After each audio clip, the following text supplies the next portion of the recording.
Hello everyone, welcome back to the channel. जैसा कि आप सबको पता ही चल गया है कि आईबीपीएस क्लर्क के थ्रू इंडियन बैंक का डीवी की डेट्स आउट हो चुकी हैं। 14, 15 एंड 16 को डीवी की डेट्स हैं क्लर्क की, इंडियन बैंक की। तो इंडियन बैंक के डॉक्यूमेंट से रिलेटेड मैं 2 वीडियो ऑलरेडी कवर कर चुका हूँ, जिसमें मैंने आपको सारे डॉक्यूमेंट्स क्या क्या लगेंगे सारे बताए थे। लेकिन उसके बाद भी बच्चों के कई डाउट हैं, तो आज सारे डाउट्स जो डॉक्यूमेंट से रिलेटेड रह गए हैं वो सारे आज क्लैरिफाई करेंगे कैसे कैसे डॉक्यूमेंट बनने थे। होपफुली आप सभी ने अभी तक डॉक्यूमेंट्स बनवा ही लिए होंगे, और जिन्होंने नहीं बनवाए अभी भी अप्रॉक्सीमेटली 10 डेज़ का टाइम है। तो आपके दो ही मेन डॉक्यूमेंट्स हैं, मेडिकल एंड कैरेक्टर सर्टिफिकेट। वो आप 2 दिन का काम है, बनवा सकते हैं। मैं बता देता हूँ कैसे कैसे प्रोसेस है। तो हम आते हैं अपने डॉक्यूमेंट्स क्या क्या इम्पोर्टेंट हैं। तो पहले तो आपने अपना मेल का रिवर्ट किया है या नहीं किया है वो देख लीजिए। इस पे आपको मेल का रिवर्ट देना था। आई बी रिक्रूटमेंट @indianbank.co.in पे 7 तारीख से पहले आपको मेल का रिवर्ट देना है। इस पे मेल कर दीजिएगा। मेल का फॉर्मेट ये है: डियर, अपना नाम, roll number, registration number, formally and irrevocably accept and the terms and condition of the provisional offer of the appointment of the position of customer service associate clerk at Indian Bank under IPS CRP clerk, जो भी है। और यहाँ पे अपना नाम, mobile number and email ID देख के, और मैंने तो अपना इंटीमेशन लेटर जो था उसमें नीचे सिग्नेचर करने थे, उसको स्कैन करके भी अपलोड कर दिया है। वैसे आपको मेल का रिवर्ट देना है, ये आपको सबसे पहले यही काम कर देना है 7 तारीख से पहले। उसके बाद एक डाउट था आपका फिटनेस सर्टिफिकेट से रिलेटेड। आपको मैंने पहले ही बताया था, मैं फिटनेस सर्टिफिकेट बनवाऊंगा डिस्ट्रिक्ट हॉस्पिटल से। 1 रुपये में आपका काम हो जाएगा, और उम्मीद करता हूँ आप लोग ने भी ऐसे किया होगा। देखिए, आपने भी नहीं बनवाया तो 1 दिन का काम है। डिस्ट्रिक्ट हॉस्पिटल जाइए अपने नियरेस्ट, 1 रुपये का पर्चा, लाइन में लगिए, 1 रुपये का पर्चा बनेगा।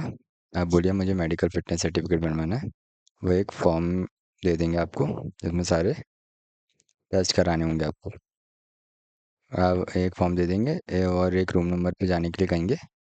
वहाँ जाएंगे आप, वहाँ अंकल एक आपका स्टैंप लगा देंगे, सारे टेस्ट जो भी होने हैं। फिर आप उस रूम नंबर के अकॉर्डिंग सारे रूम में जाएंगे टेस्ट कराने अपने। और टेस्ट कोई नहीं कर रहा था। आई साइड मेरी तो 6/6। उन्होंने पूछा किस लिए लगनी है, मैंने कहा बैंक में लगनी है। 6/6 लिख के दे दी। मेरी पावर है +5। मेरे चश्मे की 6/6 लिख के देखने, उन्हें कोई मतलब नहीं है, बैंक में भी कोई मतलब नहीं है। आप अपना डॉक्यूमेंट, यूरिन टेस्ट कुछ नहीं हुआ, यूरिन टेस्ट उन्होंने रीडिंग अपने लिख दी उस पर। और इसके बाद एक्सरे हुआ था। हाँ, एक्सरे के लिए टाइम लगेगा आपको अप्रॉक्सीमेट 1.5 घंटा। एक्सरे आपको करानी पड़ेगा, एक्सरे मैंडेटरी लिखा हुआ है इसमें। और उसके बाद आप वापस जाइए, जहाँ से आपने ये फॉर्म पे सारे वो करवाए थे, टेस्ट स्टैंप लगा था, उन सर पे वापस जाएंगे। वो आपका फॉर्म फिटनेस सर्टिफिकेट भर के सीएमओ सर के पास ले जाएंगे, और वहाँ से सिग्नेचर करा के स्टैंप लगवा के आपको फिटनेस सर्टिफिकेट बना के दे देंगे। 1 रुपये में आपका फुल काम हो जाएगा। और आप किसी एमबीबीएस डॉक्टर पे जाते हैं तो वो आपको टेस्ट करवाएगा सारे, या अब उस पर डिपेंड करता है कि वो कैसे बना के देता है फिटनेस सर्टिफिकेट। तो ये आपका डाउट है परमानेंट। अब आगे भी किसी इंडियन बैंक क्लर्क को या किसी भी बैंक के क्लर्क का लेवल पे फिटनेस सर्टिफिकेट लगवाना हो तो आप ऐसे बनवा सकते हैं। और दूसरा अब आता है अपना कैरेक्टर सर्टिफिकेट। लोग पागल हुए पड़े हैं, पता नहीं क्या हो गया है। फिटनेस सर्टिफिकेट गैजेटेड से बनवाना है, इससे बनवाना है, उससे बनवाना है।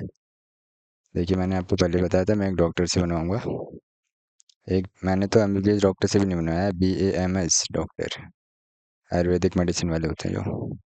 मेरे नियरेस्ट एक अंकल थे, मैं जाता रहता उनके यहाँ, तो उन्होंने साइन किया और अपना स्टैंप लगाया, और मेरा मोबाइल नंबर ले लिया था बाई चांस वेरिफिकेशन के लिए कॉल आता है तो। बस, और आपका सिंपल सा हो जाएगा। किसी भी आप डॉक्टर पे चले जाइए, नियरेस्ट स्टैम्प तो सभी डॉक्टर्स पे होते हैं। उसमें वेल नोन पर्सन और रेप्यूटेड पर्सन लिखा है ना, उसमें ये नहीं लिखा है गेजेटेड ऑफिसर से ही करवाने हैं आपको कंपलसरी। तो आप किसी भी, और मैंने दूसरा कराया एक अपने नियरेस्ट सेंट्रल बैंक के मैनेजर से। पहले तो वो कह रहे थे कि बैंक में ही बैंक का लग तो नहीं लगता होगा। मैंने कहा सर वो किसी भी रेप्यूटेड पर्सन से लगवा सकते हैं जिस पे स्टैम्प हो, तो उन्होंने करके दे दिया। और थोड़ी सी जान पहचान थी बैंक में, तो और जल्दी कर दिया उन्होंने। तो ऐसे करवा लीजिए। और किसी भी आप अपने नियरेस्ट पार्षद होते हैं जो, या तहसीलदार हों, या जो भी आपको मिले जिन पे स्टैम्प हो, प्रिंसिपल हो, कोई स्कूल के प्रिंसिपल हों या कॉलेज के डायरेक्टर हों, जो भी हों, इस पे स्टैम्प को करवा लीजिए। कोई नहीं देख रहा है डॉक्यूमेंट वेरिफिकेशन में, ये इस पे वेरिफिकेशन कॉल भी नहीं आता है, वो पुलिस वेरिफिकेशन अलग ही होता है। और इसके बाद आते हैं अपना कास्ट सर्टिफिकेट। आपने बनवा ही लिया होगा अब तो, बहुत टाइम हो गया है। टाइम भी लगता है, 10 दिन तो लग ही जाते हैं कास्ट सर्टिफिकेट बनने में। ये तो आपका रेडी हो ही गया होगा। और इसके बाद वर्किंग प्रोफेशनल वाले भी बहुत परेशान हैं जिन पे भाई एनओसी नहीं है। तो आपने अगर नोटिस पीरियड पे हैं तो आप पे कोई लेटर तो होगा, इस पे आप शो करा सकते हैं कि हम नोटिस पीरियड पे हैं, तो आप वो लगाइए। देखिए डॉक्यूमेंट वेरिफिकेशन होगा, आप सेलेक्ट हुए हैं तो आपको आप डीवी में जाएंगे, आपको भगाया नहीं जाएगा कि आप सेलेक्ट नहीं हुए, आपको कुछ वहाँ से निकाल दिया जाएगा। आपको पूरा टाइम दिया जाएगा कि अपने डॉक्यूमेंट्स आप बाद में भी दिखा सकते हैं जो रह गए हैं, लेकिन आप पहले से ही पूरे कंप्लीट करके जाएंगे तो आपका ही बेनिफिट है, या आप परेशान नहीं होंगे। और अदर डॉक्यूमेंट्स में एक इम्पॉर्टेंट है स्टैम्प साइज़ फ़ोटोग्राफ, या पासपोर्ट साइज़ तो सबने कराई होगी, एक छोटी सी होती है स्टैम्प साइज़ फ़ोटोग्राफ, उसी की। और एक ये करानी है, एक जो आपने एडमिट कार्ड पे लगाई थी वो, और एक लेटेस्ट भी करानी है। दो टाइप की फ़ोटोग्राफ लगनी है स्टैम्प साइज़। और एक कंप्यूटर सर्टिफिकेट मत भूलिएगा, अगर आपने 10th में कंप्यूटर नहीं पढ़ा है। एक मैं तो ट्रिपल सी लगा रहा हूँ, मैंने पढ़ा है आईटी आईपी के फॉर्म में, इंफॉर्मेटिक प्रैक्टिस के फॉर्म में, अगर इसमें कंप्यूटर नहीं लिखा है तो मैंने ट्रिपल सी भी मेरे पास है, तो मैं ट्रिपल सी लगा दूंगा। और एक इंडियन बैंक की पासबुक की फ़ोटोकॉपी। ये 3 मेन डॉक्यूमेंट्स है, आपको भूलना नहीं है। जो और बाकी डिग्री विग्री तो आपको पहले बता चुका हूँ मैं, वो तो भूलने नहीं है। लिस्ट ऑफ डॉक्यूमेंट्स आपके पास होंगी। और ये एक बहुत परेशान हो रहे लोग एनपीएस का रजिस्ट्रेशन करने के लिए। देखिए मैं तो बिल्कुल नहीं कर रहा हूँ, आपको करना है करिए रजिस्ट्रेशन। मैं तो वो ही कराएंगे रजिस्ट्रेशन, वहीं पे कर लिया जाएगा। इतना लोड क्यों लेना है, एसेट लाइबिलिटीज़ के फॉर्म में ब्लैंक छोड़ना है। और आप पे कुछ एसेट लाइबिलिटी है नहीं, मेरे नाम पे एफडी है, लेकिन मैं तब भी वो ब्लैंक ही छोड़ूंगा। और अपनी सिग्नेचर वगैरह बाकी डिटेल्स फिल करके दे दिया जाएगा। स्टेटस अटेस्टेशन फॉर्म में भी अब उसमें शायद नियरेस्ट अपना एसपी ऑफिस का मांगा है एड्रेस, मेन एसपी ऑफिस का, सुपरिटेंडेंट ऑफ पुलिस का, वो डाल दीजिएगा गूगल पे देख के। बायोडाटा आप भर ही लेंगे अपने आप। सर्विस ज्वाइनिंग शीट में भी आपको कुछ नहीं करना है, जितनी डिटेल्स आपको पता है उतनी भर लीजिए, बाकी आपको कोई डिटेल भरने की ज़रूरत नहीं है, खाली छोड़ दीजिएगा, वहाँ पे बता दिया जाएगा आपको क्या भरना है। इतना लोड लेने की ज़रूरत नहीं है, डीवी में सब कॉर्पोरेट करेंगे आपके साथ वहाँ पे। देखिए मैं भी पहली बार डीवी करा रहा हूँ और मेरे को इतनी टेंशन नहीं हो रही है जितना मैं ग्रुप्स में देख रहा हूँ बच्चे टेंशन में है। तो यही है, अब ज़्यादा टेंशन वाली बात नहीं है। अपने डॉक्यूमेंट जितने हैं रेडी कर लीजिए।